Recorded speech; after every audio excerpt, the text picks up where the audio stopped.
मेरे तक ये मालूमात आई थी कि जो शूटर्स पकड़े गए हैं उस वक्त सबका ध्यान शूटर्स की तरफ ही था और शूटर्स के बारे में लोग बताई जा रहे थे कि ये कहाँ रहता है क्या नहीं, लेकिन किसी शूटर का इंकशाफ सामने नहीं था आया। ये चीज़ कन्फर्म मेरे पास आ चुकी भी थी कि अमीर मौसब का नाम शूटर्स ने लिया है, स्टेटस लगाया था कि गल वध गई है। जावेद भट्ट के कत्ल में कोई तीसरी कुव्वत सामने आ जाए, कोई ना कोई मुलजम तो सामने आना ही था। इतनी साजिश करना या ये सब कुछ करना, एक तरफ सुलह की बातें, एक तरफ अमन का पैगाम, दूसरी तरफ इस साजिश को करना, ये क्या समझती हैं आप? और अभी तक किसी शूटर ने इस सारे मामले में कैसर भट्ट का या मीर फतेह का कोई जिक्र नहीं किया।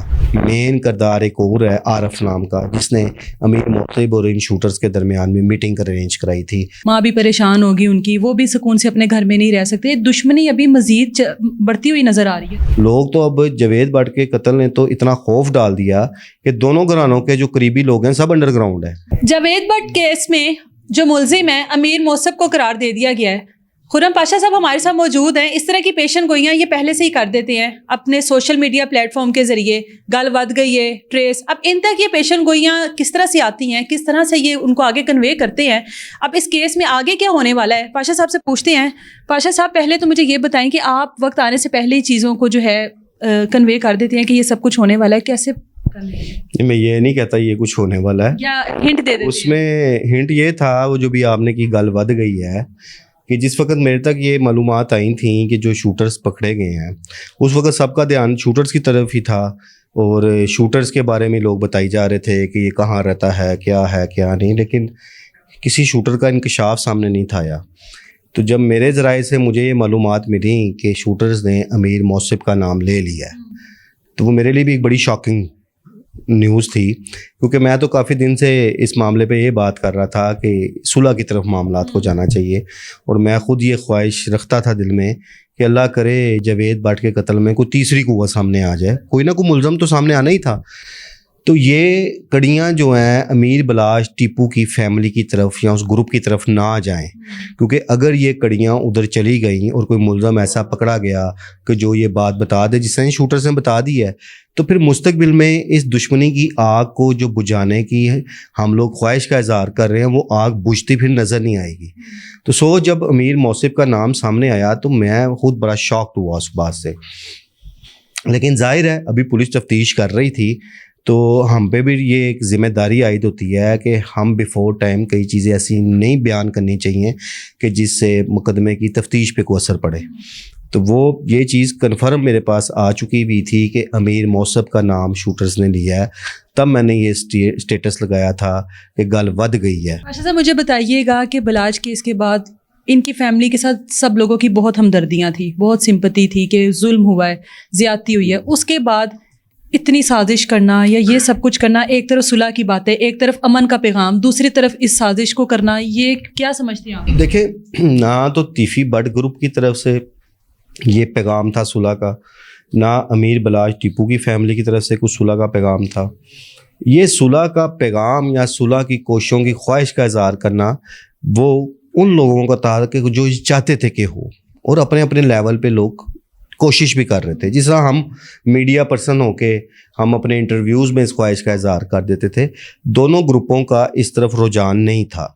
नंबर वन चीज़, क्योंकि अमीर बलाश टीपू के कत्ल के बाद जो सदमा उस फैमिली ने बर्दाश्त किया था और लोगों की जो एक हमदर्दियाँ, और आज भी हैं लोग अमीर बलाश टीपू के हवाले से, आज भी काफ़ी ज़्यादा लोग जो उनकी हमदर्दियाँ उनके ख़ानदान के साथ इसलिए हैं कि उससे पहले टीपू, उसके वालिद भी कत्ल हुए, दादा भी कत्ल हुए, तो लोग उनको एक मजलूम ख़ानदान की नज़र से देखते हैं कि हमेशा इनके साथ जुल्म होता है।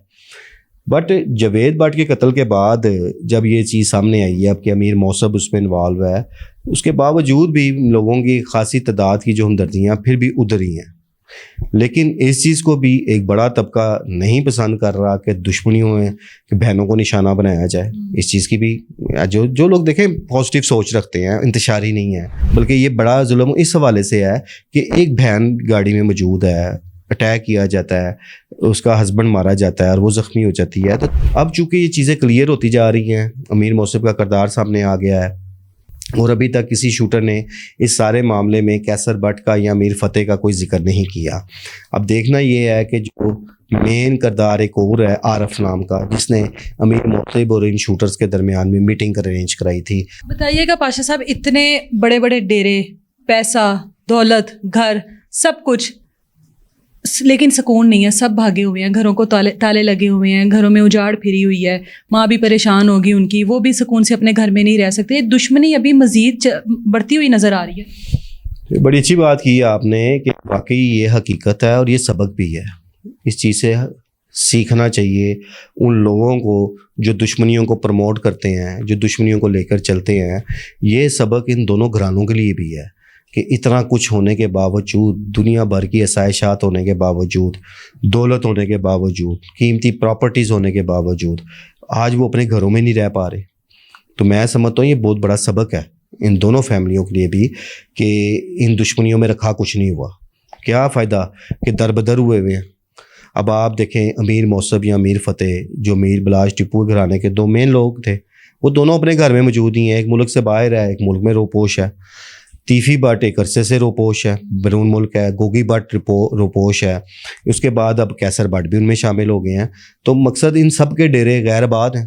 وہاں پہ جو رونقیں ان کے ڈیروں پہ رہتی تھیں، کیونکہ ان ساروں کا ایک سوشل سرکل بھی تھا، پولیٹیکلی سرکل بھی تھا، تو ایک رونقوں کا سما رہتا تھا ہمیشہ سے.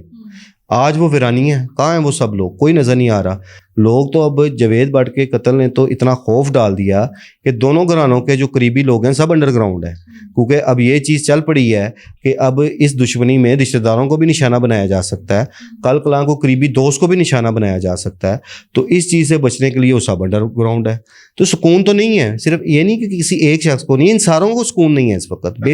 جب آپ اپنے گھر سے باہر گئے ہوں کہیں اور آپ چھپتے پھر رہے ہوں کہ پولیس مجھے گرفتار نہ کر لے، چاہے دیکھیں آپ اپنے ملک میں ہی کیوں نہ ہو یا آپ بیرون ملک ہوں، کیفیت تو یہی ہے نا کہ آپ اپنے گھر میں نہیں ہیں، آپ اپنے رشتہ داروں سے دور ہیں، دوستوں سے دور ہیں، کھل کے آپ مل نہیں سکتے کسی کو. تو یہ کوئی زندگی تو نہیں ہوتی. تو میں سمجھتا ہوں ان چیزوں سے سبق حاصل کرنا چاہیے، دشمنی کو بڑھانے کی بجائے ختم کرنے کی جانب جانا چاہیے. پاشا صاحب، آپ بتا رہے تھے کہ اقتدار میں بیٹھے ہوئے بہت سارے ایسے لوگ ہیں کہ جن کے ساتھ دونوں فیملیز کے لنکس ہیں. وہ لوگ اس سب میں کیا کردار ادا کر رہے ہیں؟ اگر وہ لوگ چاہیں تو پازیٹیو کردار بھی ادا کر سکتے ہیں، اس معاملے کو ختم بھی کر سکتے ہیں، بجائے اس کے کہ اس کو مزید ہوا دی جائے. اس میں تو کوئی شک نہیں کہ جو انتخابات ہوئے تھے ان میں ان لوگوں نے ایک ہی جماعت کے کینڈیڈیٹس کو سپورٹ کیا تھا جو اب صاحب اقتدار ہیں. اچھا، جن کو سپورٹ کیا وہ نہ صرف جیتے بلکہ وہ سب ایک اعلیٰ عہدوں پر بھی فائز ہیں. اس وقت حکومتی عہدے ان کے پاس ہیں. تو بجائے کوشش تو یہ دونوں گروپ کرتے ہیں اپنے اپنے ان کینڈیڈیٹس کی جن کی انہوں نے سپورٹ کی تھی ان سے فیور لینے کے لیے. تو ان لوگوں کو چاہیے کہ بجائے اس کو کہ ان کی قانونی معاملات میں سپورٹ کریں، وہ ان کو اس بات پہ قائل کریں کہ آپ ٹیبل ٹاک کریں اور ان معاملات کو ختم کریں. اور وہ کروا سکتے ہیں. ان کے لیے زیادہ آسان ہے کیونکہ یہ ان کی اسیس میں ہے اور وہ اس وقت پاور میں بھی ہیں. تو میں سمجھتا ہوں جو ان کی بات کی اہمیت تو نہیں ہے، وہ شاید آپ کی یا ہماری بات میں وہ اہمیت نہ ہو.